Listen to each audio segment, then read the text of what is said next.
On November 25th, we will begin this year's edition of the 16 Days of Activism Against Gender Violence.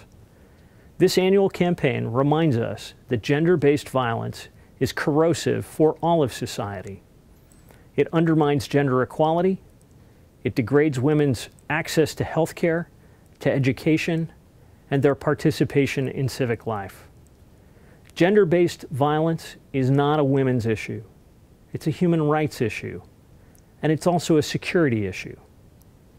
Today, there's too much violence against women here in Georgia, in the region, and around the world. But there are also people working hard to combat this scourge and to eliminate gender-based violence.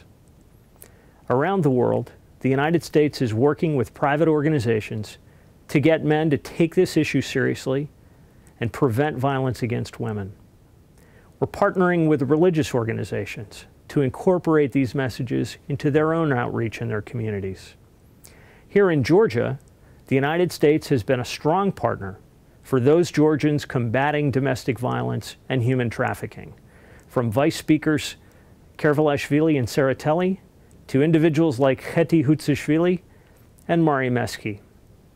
That's why we are funding a new campaign this next year to raise awareness in communities across Georgia to prevent domestic violence. At the start of these 16 days, we have an opportunity to renew our commitment to freeing women from this nightmare of violence. When women have equal opportunities, they lift up their families, their communities, and their nations.